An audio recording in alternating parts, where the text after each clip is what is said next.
lots of stores were not accessible. We sent them a letter and asked if they wanted a ramp. And Ezra's wrote back.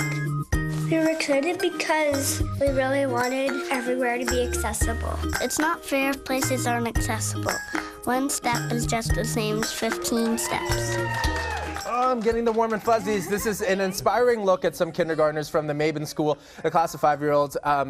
Want to tackle inequity and inaccessibility around the neighborhood. So, you know what? They saw it and they fixed it by joining forces with, of course, Stopgap. Now, joining us right now live is Luke Anderson, the founder of Stopgap, and Lisa Grassa, a teacher from the Mabin School. How are you doing? Good. How are you? I'm doing good.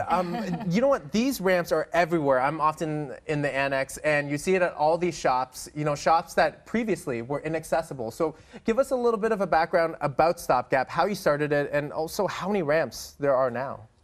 Well, thanks for the opportunity to share. It's a really important project that's really raising awareness about the importance of access.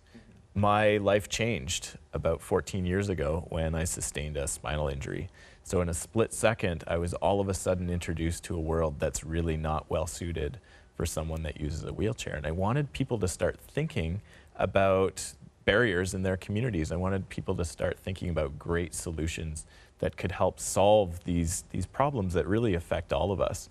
And we started the project involving some volunteers and building materials in the Junction neighborhood in 2011.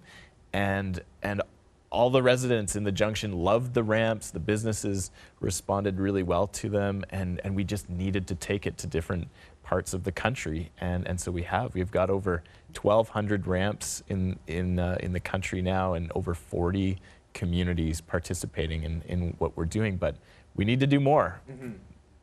And of course, enter this class of precocious kids. Lisa, how did you sort of connect with Luke and decide to kind of launch this very, very progressive and as well as empowering initiative?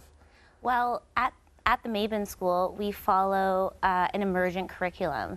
So what that means is we take the kids' wonderings and questions and problems, and we let that guide what they learn about. So this was something that came from the children. We have a friend, Nancy Barber, who visits our school, who uses a wheelchair, and they noticed that she was having to be carried into the school, and that raised questions about safety and fairness. And so that allowed us to learn more about accessibility, and that's when we called Luke in as the accessibility expert to teach us more. Yeah.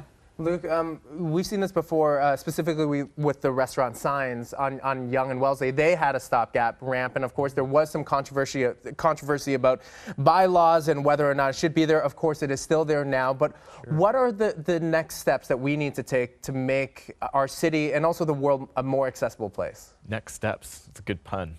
I use that one all the time. Well, we all have the ability to be difference makers in our own community. The project is so simple, as the kids said. They get it. They understand that it's not fair that everyone can't access the spaces that they enjoy. And that is a problem that is easily overcome by just raising awareness, talking about the importance of inclusive spaces. And we can remove barriers right now.